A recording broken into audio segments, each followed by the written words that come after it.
తెలంగాణ వ్యాప్తంగా జర్నలిస్టులపై భౌతిక దాడులను అరికట్టాలని, అక్రమ కేసులను ఎత్తివేయాలని వివిధ పార్టీ నాయకులు డిమాండ్ చేశారు. వికారాబాద్ జిల్లా పరిగి నియోజకవర్గ జర్నలిస్టులు ప్రెస్ క్లబ్ ఆధ్వర్యంలో కొడంగల్లు చౌరస్తా నుండి బస్టాండ్ వరకు ర్యాలీ నిర్వహించారు. ప్రభుత్వం జర్నలిస్టులపై ఆంక్షలు విధించి కలం స్వేచ్ఛను హరిస్తోందని, అధికార దుర్వినియోగానికి పాల్పడుతూ ఇష్టానుసారంగా కేసులు పెడుతుందని మండిపడ్డారు. తీన్మార్ మల్లన్న ఇతర జర్నలిస్టుల ఇళ్లలోకి అర్ధరాత్రి ప్రవేశించి వారి ఇంటి సభ్యులకు సమాచారం ఇవ్వకుండా కిడ్నాప్ చేసి పోలీస్ స్టేషన్లకు తరలించడం ఎంతవరకు సమంజసమని ప్రశ్నించారు. గతంలో ఎన్నడూ ఈ విధంగా జర్నలిస్టులపై కేసులు, దాడులు జరగలేదని, ఇప్పుడు ప్రశ్నించే గొంతులను అణచివేయడంపై వివిధ పార్టీ నాయకులు మండిపడ్డారు. అరెస్టు చేసిన జర్నలిస్టులను వెంటనే విడుదల చేయాలని వారు డిమాండ్ చేశారు.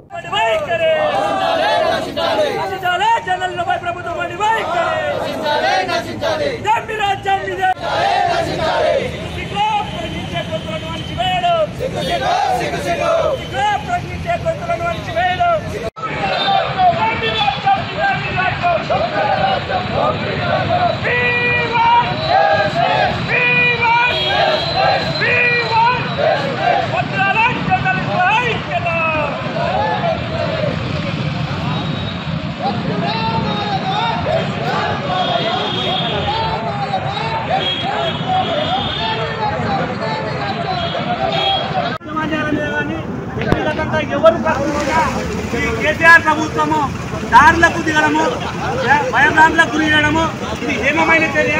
తెలంగాణ ఉద్యమంలో ఇక్కడ ఉన్న అన్ని జర్నలిస్ట్ సంఘాలు, రాజకీయ పార్టీలు, ప్రజా సంఘాలు ఐక్యతతో పోరాడి తెలంగాణ సాధించుకున్నాయి. ఈరోజు మేము మా కుటుంబ సభ్యులు మాత్రమే పోరాడి తెలంగాణను సాధించమని చెప్తున్నారు. మీడియా లేకుంటే ఆ రోజు తెలంగాణ ఉద్యమాన్ని ఎవరు చూపించారు? మీడియా లేకుంటే మేము దేశ ఉద్యమాన్ని ఎవరు చూపిస్తున్నారని మేము గట్టిగా ప్రశ్నిస్తున్నాం. ఎవరైతే ప్రశ్నిస్తున్నారు మీడియా మీ టెక్నికల్ కానీ ఇతర కార్యక్రమాలు కానీ వాళ్ళు ఇచ్చిన కేసీఆర్ ఇచ్చిన హామీలను ఎందుకు మీరు అమలు చేయలేదంటే మీకేం పని లేదా? మీరు ఎవరు అడగడానికి? తెలంగాణ ప్రజలు ఓట్లేసి గెలిపించారు, మా మీద బాధ్యత ఉంది, మీరు అడగొద్దని కేటీఆర్ అంటున్నాడు. సపోర్ట్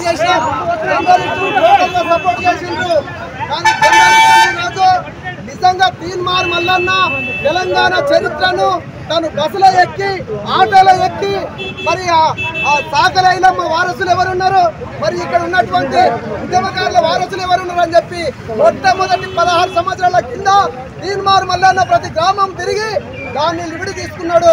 కానీ ఇది గుర్తుపెట్టుకో కేసీఆర్ గారు, నీవు నీ ఆలోచన, నీ పెద్దతనము పాలకులు ఎవరైనా వస్తారు ప్రజలు ఎన్నుకుంటే, కానీ ఈసారి నీవు ఇట్లాంటి నిర్ణయాలు తీసుకున్నావు కదా, ఈ ప్రజలు ఆలోచిస్తున్నారు.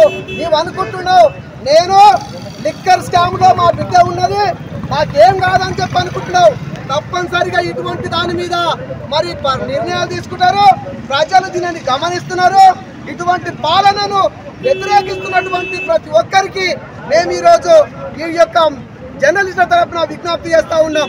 ప్రజలు గ్రహించాలి, మేము ధర్నాలు చేస్తాము, కొట్లాడతాము, దేనికైనా సిద్ధం ఉంటాం. కానీ మందు తాగి 500 తీసుకొని ఓట్లేస్తే ఇటువంటి పాలకులే వస్తారు, ఇటువంటి నాయకులే వస్తారు. జనరల్ గా మీకు 5 సంవత్సరాలు ఇటువంటి జరుగుతుందని చెప్పి నేను Republican party of India, Ambedkar స్థాపించిన పార్టీ తరఫున డిమాండ్ చేస్తా ఉన్నాను. ఇక్కడ మా బీజేపీ సోదరులు వచ్చారు, మా కాంగ్రెస్ సోదరులు వచ్చారు, మరి మా బిఎస్పీ సోదరులు వచ్చిండ్రు, మరి న్యూ డెమోక్రసీ సోదరులు వచ్చిండ్రు. వీళ్ళందరూ ఒకసారి గమనిస్తా ఉన్నారు. మేము ఈరోజు జర్నలిస్టులుగా మేము చెప్తున్నాం, మేము ఎక్కడైనా ప్రజల కోసం మాట్లాడినప్పుడు మీ కలం పనిచేయాలి గట్టిగా. మీ కలం పనిచేయకపోవడం వల్లనే మీరు మీ స్థాయిలో ఉన్నటువంటి పెద్ద నాయకులందరూ కూడా ఆ విషయాన్ని గమనించి రాయకపోవడం వల్లనే ఈరోజు ప్రభుత్వం ఇంకోటి మీ మీద దమనకాండం చేస్తున్నది గుర్తుపెట్టుకోవాలని చెప్పి